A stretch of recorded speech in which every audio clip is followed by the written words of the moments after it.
Well, good evening and welcome to Tucker Carlson Tonight. The much-hyped special election in Georgia's 6th congressional district has arrived. With all the overwrought fanfare of a political moon landing, a nationwide superlative contest, and who can resist those, is on full swing on cable news tonight. Just how important is this special election? Well, according to the people you're watching, it's literally everything. It's the definitive referendum on Donald Trump. It's D-Day for Trump. It's Trump's last stand. Okay. Deep breath, please.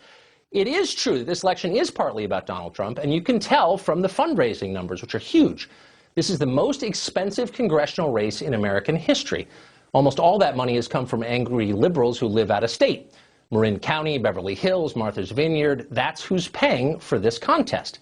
Democrat Jon Ossoff has outraised his opponent fully 7-1. Now, he's running in a suburban district that voted only narrowly for Donald Trump back in November. His opponent, the Republican Karen Handel, may be a remarkably impressive person, but she has shown no signs of that so far. In other words, this should not be close. Ossoff ought to be running away with it, but as of right now, he's not. He may still win, but not by a huge margin. Why is that? Because Democrats still literally have no idea why they keep losing elections. If they did, they would have run a real candidate with a real job who understands the constituents he is attempting to represent. Instead, Democrats put up a 30-year-old semi-employed documentary filmmaker who can't even vote for himself because he doesn't live in the district.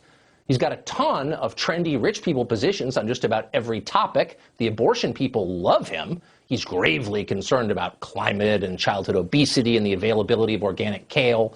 He thinks illegal aliens are noble. He went to the London School of Economics. He's super fit and way smarter than you are. We could go on and on. You've seen it all before. That's the point. Voters have seen it before, too. And outside of Brooklyn and the west side of L.A., they're not that into it. That's why Democrats keep losing. Why is it so hard for the left to find candidates who run on issues that voters actually, demonstrably care about? Joining us with the answer, his sage view anyway, is Brit Hume. He is, of course, Fox's senior political analyst. So, Brit, it seems to me that this ought to be a much wider spread than we're looking at. Well, remember this, though, Tucker. This is Newt Gingrich's old district. This is a very Republican district. And Tom Price, who is now the HHS secretary, whose seat this was, won the last time out by 24 percentage points. So while his margins over a period of time have shrunk, the last one was pretty big. So this is Republican country, and all of the things being equal, you would expect a relatively easy Republican victory. But all of the things, of course, are not equal. We have a highly controversial president now sporting a 36% approval rate, and we have Republicans in Congress, whom this candidate, Karen Handel, would like to join, who have so far been unable to pass any of the major things that they promised. So this is not the most opportune moment to be running for election to the House of Representatives as a Republican. And Ossoff, as you noted, has attracted a great deal of money. In fact, you know, you mentioned, Tucker, that this is the most expensive race. It is like way the most expensive race. The nearest one, this one cost about $50 million, in excess of $50 million. The most expensive one before this was 5 years ago, and it was only about $30 million. So we are in the stratosphere here. So you've got a president under 40%, a suburban district, and suburban Atlanta is changing, and these are basically pretty affluent voters who trend Democrat increasingly. You've got a Congress that's wildly unpopular. The Republicans control it. You can't tell me if the Democrats hadn't put up someone closer to the mold of Jim Webb, maybe a populist in economics, maybe not so far left on the social issues. Why wouldn't they be? I mean, why would there even be a race? I mean, despite the fact that this is historically that Tom Price carried it, why didn't they put up a candidate like that? Well, one wonders why. It's a good question. I guess there are people in this country and in the Democratic Party that look at a guy like Jon Ossoff and say, hey, he's pretty cool. Documentary filmmaker, young, presents a new image for the party. He's been running, I might note, Tucker, on fiscal issues as a conservative. He's worried about government spending, he says. So he has tried, after starting out as kind of a lefty, to tailor himself more to the past preferences of this district. And I suppose you could argue that he's run a decent race. Obviously, it's close. He may yet win it. The consequences of it, though, Tucker, I think, are what have been exaggerated here. What do you mean by that? Well, this is being fought as if it was decisive, as if the political outcome going forward into 2018 will be foretold by this election. These special elections are interesting and they're fun to cover, and particularly when we haven't had a race in a while and we're all starved to cover something. But their record of predicting what's going to happen in the next round of actual elections, of scheduled elections, is pretty weak. And so I think whatever happens tonight, I think will probably not be necessarily any kind of an omen of what's to come. So is there a race between the end of the presidential race and the first congressional cycle that you think is a harbinger of the way things are going? Not that I can see, but I'm just following these things over the long years. There's often excitement about some of these races. We've had a couple, and there have been some predictions the Democrats are going to reverse the tide. Democrats kind of can't believe that their party's not really in the ascendancy because they look at Donald Trump and they think this man is an unthinkable president. How can anybody support him or his party? Of course, that's what they thought before the election. And of course, they lost the election. They lost control of the Senate. But I still think they look out across the country and they say, who are these people? Why are they voting for these Republicans? And until they can answer that question in a way that makes any sense, I think they're going to have trouble recovering. I guess Ossoff has made a crack at it here, Tucker, by trying to pose as a fiscal conservative of some kind. But so far, that's about it.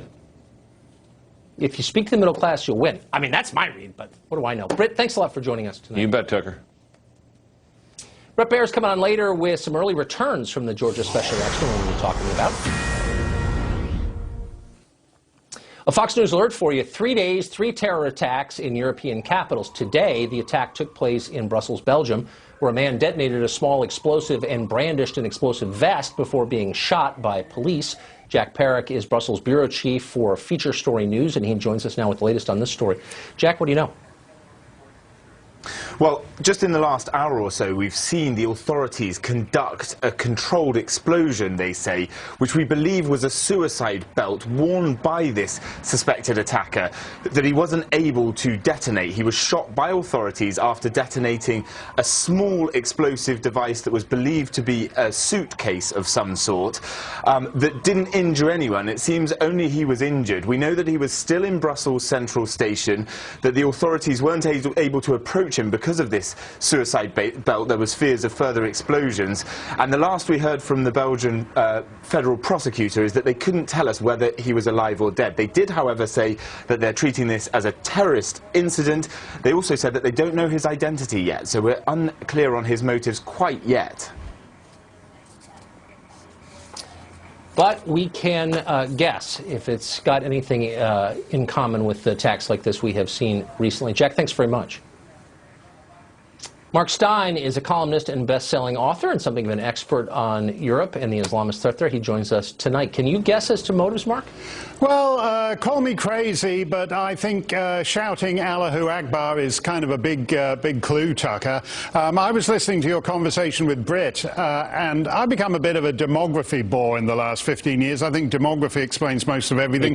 The result tonight in Georgia the difference between that and Newt Gingrich, I think, will reflect changes in the demographic makeup of that district. Likewise, what's happening in Brussels, as in Paris, as in other European cities, is a reflection of extraordinary demographic changes. Brussels is now 25% Muslim, and we think that is entirely normal. We think, oh, it's good to be multicultural. If someone would say suddenly that Riyadh, in the space of nothing flat, had become 25% Flemish, we would think that was very bizarre. But one-way multiculturalism, as we see in Brussels, is accepted as a feature of life. Well, that's the point. Why is it one way, and why is it always in the direction of the West? I don't ever hear calls to diversify Japan or South Korea. Why is that? Well, Japan has made a conscious decision. Japan has demographic problems. It's the oldest society on earth right now. But it has figured that it would rather solve that problem and remain Japan rather than do what Belgium has done. Belgium is a bicultural state divided between Flemish and Walloons. they barely get along. There is barely any kind of functioning Belgian state. There's basically 2 states and a capital city. The idea that somehow you can take in huge numbers of Muslims and not have consequences is preposterous. And we've now had, in the space of 48 hours, we've had an attack in London outside the Finsbury Park Mosque. We've had an attack in Paris outside the Champs-Élysées. Now the Gare Centrale in Brussels. That's 3 European capitals in 3 days because of this Islamic European tension. So I have to ask you, speaking of countries divided by language and religion, about Canada, the country we lived for a while. There is a new law in Canada that apparently will criminalize the misuse of pronouns. You can go to jail for calling someone by a pronoun he, she, or whatever doesn't prefer. Am I misreading this law? Does it actually suggest that that could happen? Yes, they've added gender identity to the Canadian Human Rights Act. I'm proud, by the way, to have played a small part in getting one section of the Canadian Human Rights Act repealed, Section 13, the hate speech thing. But it's like one step forward, 2 steps back. As soon as you have a small victory, the identity group left throws something else into the mix.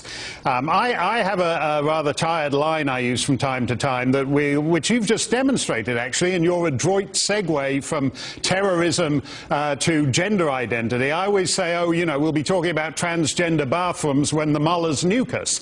And that actually is the case. For Canadians, now misgendering someone will risk you being embroiled either at a human rights commission or in a criminal court. And this isn't a hypothetical.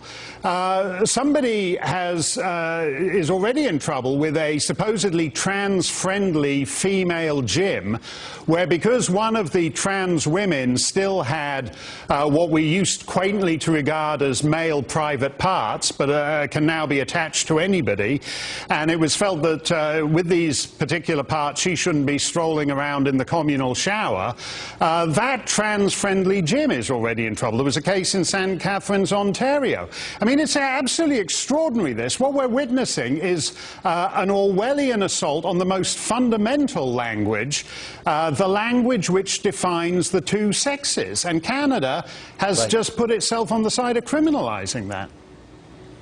Wait, a fundamental language that corresponds with fundamental biology, all of which it is now mandatory to deny. It's you sort of wonder, like, why does no one stand up and say that? I guess it's now illegal to. Well, Mark, thank you for that. It's like Spanish birth certificates, where because mummy and daddy are bad words now, it says progenitor 1 and progenitor 2.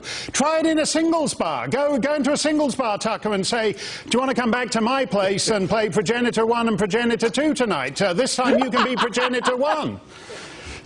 Imagine being a high school biology teacher. You'd be suicidal by now. Thank you, Mark. Great to see you. Thanks, Tucker. Good to see you. Looking well, too. Thank you. Otto Warmbier's murder by North Korea is a tragedy. Why did someone on the left act like he deserved it? And they did, shockingly. Our panel on that is next. Plus, Brett Baird joins us with the latest developments in that much-hyped Georgia congressional race, which may be interesting tonight. Stay tuned. Well, President Trump spoke again today about Otto Warmbier, saying that his murder by North Korea's regime was a preventable tragedy.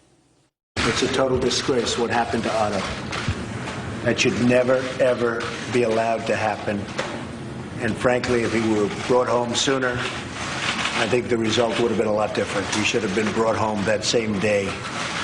The result would have been a lot different. But what happened to Otto is a disgrace. The president's right. It is a disgrace. It shouldn't have happened. And greater national outrage and a much more aggressive response from the State Department much earlier might have saved Otto Warmbier. And yet, as he was being held captive in that country, some on the left suggested that Warmbier deserved to be arrested because he was a white male. Over at Comedy Central, the misnamed cable channel, Larry Wilmore ridiculed Warmbier at length following his imprisonment. Watch this. Can I hear that name again? Otto Frederick Warmbier. Otto Frederick Warmbier? Did this kid get arrested in North Korea and then just gave the cop his fake ID? Yes, sir. We've got American student Otto Warmbier here. His birthday's 4/20. And he lives on 69 Weed Avenue. Listen up, frat boy. This isn't like the time you stole Sig Epps' goat. This is North Korea. So you watch the tape of an American being humiliated during a show trial, and that's what you say? That guy's show got canceled, thank God. Meanwhile, Salon.com said Warmbier's humiliation was, quote, richly deserved, and called him, quote, America's biggest idiot frat boy. HuffPo gloated that, quote, North Korea proves your white male privilege is not universal. Those quotes are real. We're not making them up, and they're disgusting. Michael Malice wrote a biography of the Korean dictator, Kim Jong-il. Marion Smith is executive director of Victims of Communism Memorial Foundation. They join us tonight. Marion, you spent a lot of time thinking about communism and its effects. Do you think Otto Warmbier deserved what happened to him? Absolutely not. What he was alleged to have done was to displace or remove a propaganda poster. The only reason that he was targeted is because he is an American. North Korea considers that we are at war still. There has been no end of the hostilities, the Korean War. And so they're on a war footing with us. They are a totalitarian communist regime. They have tortured and killed American citizens before. And unfortunately, what has happened to Otto Warmbier, our hearts go out to his family. No family should have to suffer this inside of the United States. But it is part and parcel of how they treat their own citizens. It is a cruel regime, and you could say, in fact, that all 25 million citizens live in a slave camp. Yeah, I think they do. They're not Americans, though, so my concern is for people like Otto Warmbier. Michael, by the way, just for the record, I don't know if there's any real evidence he stole a propaganda poster or anything. His roommate, who was with him the entire time on that trip, said he didn't see him do anything like that. So it wouldn't surprise me if that were a lie. It wouldn't surprise me at all. But why the reaction from some in the United States, looking at this fellow American suffering abroad, to laugh at the guy or say that he somehow deserved it? Where does that come from, Listen, North Korea is a very complicated subject, and you don't expect people to understand it. That's why I wrote a book about it, so people could understand it. But if you don't understand the subject, the point to do is to be quiet and learn, as opposed to using it as a glib reason to have your stupid leftist talking points and mock someone who died while being a tourist. These people are cretins through and through, and if they had any shame, they would shut up and go home like Larry Wilmore was forced to do. Yeah, and thank heaven. So, Marion, I'm struck, though, by the reaction if you take a poll of people under 30 about socialism or even communism and say, you know, what do you think of that? They're remarkably open-minded to it in a way that they're not toward, I don't know, fascism or any other grotesque form of government. Why has communism not been taught as the atrocity that it was? Well, I mean, we do have a double standard. The crimes of the Holocaust are well known. And we find it dangerous that younger generations would not know about it because it makes repeating something like that more likely. Unfortunately, the crimes of communist regimes, more than 100 million people killed in the last 100 years in some 40 countries since the Bolshevik Revolution in 1917, it's not known. And for people my age, millennials, we don't have a first-hand memory of, news reports live. So something like what happened to Otto is shocking. We don't even have a framework for understanding what happened. And it should be a moment where we remember why we fought the Cold War, why we fought, in particular, the Korean War. North and South Korea are remarkably different. South Koreans are free. North Koreans are slaves. And the only thing that made that difference was young American soldiers willing to fight and die there. Well, so we made a difference. Thousands of them. That's exactly right. I wish people knew that. So, Michael, you follow this case of Otto Warmbier murdered by this criminal regime, and you wonder, how can the United States respond in a way that is, justified proportionate to the crime they committed, but also that prevents this from happening again? What's the response? This has happened twice before. In 1968, they captured USS Pueblo. They still have it. They kept the crew captive and killed one guy. In 1976, they chopped up 2 American soldiers with an axe at DMZ, and that axe is now on display in North Korea. So it's very, very hard to figure out what to do when they have nukes, and they're willing to kill over 1 million of their own citizens in the 90s rather than let go of their hold on power. What a loathsome group. Michael Marion, thank you for putting that in perspective for us and for cleansing the taste of Larry Wilmore from our mouths. It's been months and no compelling evidence has emerged of any kind, really, that we've seen, but House Republicans still investigating whether their own president colluded with the Kremlin to win the White House. Why are they doing that? Congressman Trey Gowdy joins us next to tell us what's latest in that investigation. Well, despite citing no actual evidence, Republicans in the House are pressing ahead with their investigation of President Donald Trump for possible collusion with the state of Russia. David Brooks of the New York Times, who despises Trump and says so all the time, even he is getting suspicious of the whole enterprise. Here's what he said. I'm actually getting more uncomfortable with this whole deal, thinking that maybe we're getting a little ahead of ourselves. And I'm bothered by the lack of emerging evidence about the underlying crime, that there was actually collusion or coordination between the Trump White House. I'm just afraid we're being swallowed up by the politics of scandal when there's less and less evidence that they actually colluded. And maybe that'll come out, but so far it hasn't, and it bothers me. So what is this investigation about, and when, if ever, does it end? Congressman Trey Gowdy just took over as chairman of the House Oversight Committee. He also serves on the House Intelligence Committee, and he joins us tonight. Congressman, thanks, Mr. Chairman. Thank you for joining us. Yes, sir. Hope you're feeling better. I feel vigorous. Good. But I have lost track of the point of all this. What is the point of this investigation, just to remind those of us who are following at home?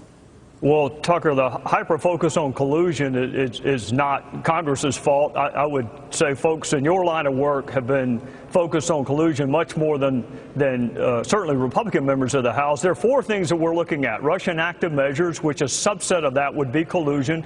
The U.S. response back in 2016, which has nothing to do with Trump. That's an Obama administration response.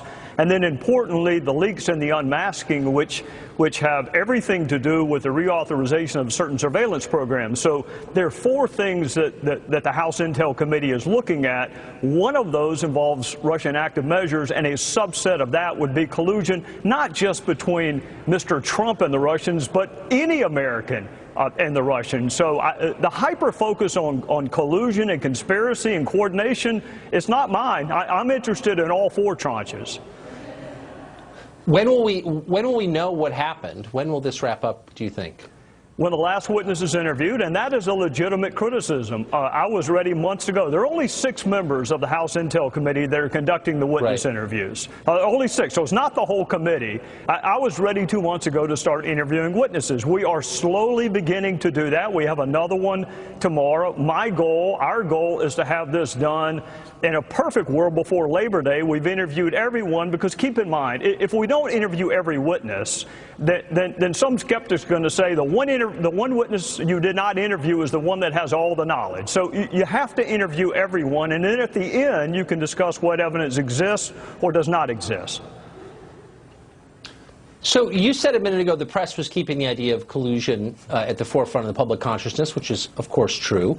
I think you've been responsible in your public statements on this. We've had members of the committee on this show who have openly suggested, certainly implied, that there was collusion. There's clearly a political agenda here, and I'm not flacking for the Trump administration. Obviously, the president's hurt himself with his grotesquely counterproductive tweeting on the subject. But as a factual matter, there is a political agenda here, an axe being ground by Democrats, and doesn't that kind of color the whole investigation and make it maybe less useful from the public's perspective? Well, it certainly may, the congressional part. I think Robert Mueller has a long, distinguished career that is essentially apolitical. And I think that people are going to be able to have confidence in the outcome of that investigation. With respect to Congress, we have a tendency to politicize almost everything, Tucker, and you're exactly right. There are members of both the House and the Senate who talk about, here's my favorite, I've seen evidence that's more than circumstantial but not direct, which, by the way, is tautological. There's no way it can be more than circumstantial but not direct. And then one of the members of the committee said this week that he has seen evidence. He can't tell us what it is. It's not beyond a reasonable doubt. There's no way to defend yourself against those kind of baseless, reckless accusations. So I think ultimately the public will have confidence in Robert Mueller's investigation. Whether or not they have confidence in Congress's investigation depends on how responsible we are and how we frame the issues. So you've just taken over the chairmanship from Jason Chaffetz. How will the committee be different under you, under your leadership? Well, there are two components to our committee, Tucker. There's oversight and then there's government reform. Oversight is always in fashion. It's always in style because of branch equity and branch equilibrium issues. This is a once-in-a-generation opportunity to do the government reform that lots and lots of folks have been talking about for decades. So that's going to be my focus. It's going to be serious, reform-minded ideas that save money. That, you know, what frustrates people is when we have hearings on waste, fraud, and abuse, and then we do nothing about it. So I look for fewer hearings on waste, fraud, and abuse, and more work on it. I got to say, I love the hearings, but I'd also like to see some action. I'm sure lots of our viewers agree. Mr. Chairman, thank you for coming on tonight. I appreciate it. Yes, sir. Thank you, Tucker. Well, the University of California is fed up with admitting so many of those darn U.S. citizens. They're not impressive, so they're imposing a cap on them, while illegal aliens are unaffected. No cap on them. Is that a wise idea? We'll debate it with a former illegal alien next. Plus, Skittles, the candy, try to celebrate gay pride. Now they're getting accused of white. Well, 2 weeks ago, we had a pretty spirited conversation with Essex County College professor Lisa Durden on this show. She was here to defend a Memorial Day party that banned white people from attending. Here's her point of view. Boo-hoo-hoo. You white people are angry because you couldn't use your white privilege card to get invited to the Black Lives Matters all Black Memorial Day celebration. This particular day, they said, stay your asses out. We want to celebrate today. We don't want anybody going against us today. And you can't celebrate if someone who doesn't look like you is around? Yes, you can, but you can also say, I don't want to do it. It's a personal You're choice. sick. And what you're saying is disgusting. And if you were a Nazi, I would say the same thing to you. Well, that had consequences. According to Lisa Durden, officials at the school she worked at indefinitely suspended her following her appearance on this show. In her words, quote, Essex County College publicly lynched me in front of my students. Well, you'll almost never hear us applaud the firing of anyone on this show. We've been unemployed, and we're never for squelching viewpoints, no matter how crazy they are. But again, my gosh, this woman taught kids. It's insane. Not anymore, I guess. Time now for campus craziness, because Lisa Durden is not alone. The University of California is implementing a quota system to make sure it does not admit too many Americans. Under a newly announced plan, the UC System's Board of Regents is capping out-of-state U.S. student population at each school. 18% is the number. Guess who's not capped, though? Illegal aliens, who not only have an easier time getting in, but are entitled to in-state tuition rates once they get there. Lisa Arce was an illegal alien who used forged documents to get a job at Goldman Sachs. She later obtained legal status. She married an American citizen. Now she serves on the board of directors of the National Immigration Law Center. She joins us tonight. So it does seem to me, no matter how conflicted you feel about immigration, you would never be in favor of a state school capping admittance of American citizens, but in effect giving preference to illegal aliens. Why would any sane person be in favor of that? I don't think anybody is in favor of that, and we have to be really clear about what this new rule really says. And what this new rule says is that it's capping the number of out-of-state students. It never says that they're capping the number of U.S. citizens. It's simply capping the number of students that are coming from out of the state. And frankly, rightly so, because the regents are tasked with the fiduciary responsibility to take actions that are in benefit of California residents. And what this audit that they did found is that universities were accepting a larger number of out-of-state residents and lowering the standards of admission for those residents, which was, of course, hurting California residents. So no one's in favor of capping U.S. citizens, but what this does is it caps the number of out-of-state students. Right, and that's common at a lot of different schools. University of North Carolina does that. I think Virginia does the same, under pressure from the legislature. But you still have a situation where American citizens are explicitly capped and illegal aliens are not. So, like, why wouldn't, as long as we're capping the percentage of a kind of person who can be at the school, why wouldn't you go ahead and give preference to Americans over people who are here illegally? Like, why wouldn't you think that way? I don't understand. Well, I think you're comparing apples to oranges, and that's where I think that's where maybe you lack the understanding for this, because the students that are the undocumented students that can go to California schools are considered residents of California, and they've established residency by living in California for 3 years or longer. And they've established residence by graduating from a California residence, from a California high school, which means they are California residents. I get it. But since we're informing each other about the facts, California is not a country. It's a state. It's one of 50 of those. It's part of the United States. And people who are here illegally in one state are illegal in all states because they're not U.S. citizens. So again, isn't it fair for a state school, a government school, to put its own citizens first? Isn't that why we have governments, so they can look out for their citizens? Does this not make sense? Yeah. No, what you're saying does make sense, but I think that what we're missing here is that you're right that California is part of the United States, but as we know, and I think your viewers would agree, for the moment, states have certain rights, right? And states have the ability to pass laws in those states, and California passed AB 540, which is the law that allows undocumented students to attend public universities and pay in-state tuition. This law was passed in 2001 with overwhelming support. So in that sense, the residents of California have spoken, and they have said that it's in the best interest of California to let undocumented students pursue a higher education. Right, to give preference to people here illegally over American citizens. Can you think of another country that would do this? Does any other country do this? We're not talking about the United States. We're not talking about the United States, right? We're talking about a specific law. We're talking about the biggest state in the country. Undocumented students. Right, and okay, but let's not dodge the question, though. Can you think, because I think the philosophical underpinning of it really matters here. Government exists to serve citizens. There's a difference between a citizen and a non-citizen. Doesn't mean the non-citizen is bad, but it means he's not number one on the priority list for government by definition, or shouldn't be.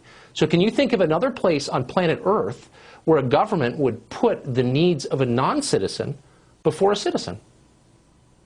Well, I can think of a scenario where the regents of the state of California have to act in the best interest of Californians. And that is what's happening in this case. If we come back up for a second, state universities exist to benefit the residents of each of those states, right? The University of Texas, where I went to school, was established to serve Texans. In California, the state universities are established for that. And by the way, these may I just stop you, because I figured out the rhetorical trick you're using. I'm a little so it took me a while. You're using the term resident, which is different from citizen. A resident is just someone who happens to be somewhere at a moment. I can be a resident of Buenos Aires on vacation. And to be completely clear about what I'm saying is that in order to be a resident in California, to pay in-state tuition at these institutions, you have to have lived in California for 3 years or more, and you have to have graduated from a California school. And by the way, the UC system is subsidized by taxpayers. Undocumented people in California pay $3 billion every year in taxes. So it makes sense and take that much they more should than that in services, as you know, which is I mean, if you want to have a math argument with me, I will win on that. I can promise you. But I want to have just very quickly a philosophical question. Do you think there is a meaningful difference between someone who's here illegally and someone who is a citizen? You call them, we're all residents here, but some residents can, I don't know, vote, own firearms, and some can't. That's a meaningful distinction. Do you acknowledge that distinction, or is it all just nonsense? Yeah, but that's not what we're talking about here, right? Like, I came on the show to talk about this law in California and whether it discriminates against U.S. citizens, which it's interesting. It doesn't. right? Like it doesn't discriminate Oh, it against doesn't. It's like US affirmative action. citizens. We're all winners, except some more than others. Right. I love it. Thank you so much for joining us. If we're talking about affirmative action, that's a completely I hope you'll come thing, on right? for that, because I'm sure you'll tell us we have people. Everybody wins. Okay, we got to go. Lena Dunham has some thoughts about Father's Day, and because we are a fallen, deeply sinful society, her opinions are now considered news. Sorry. Is what she said the weirdest story of the day? Our Top That panel will decide. Stay tuned.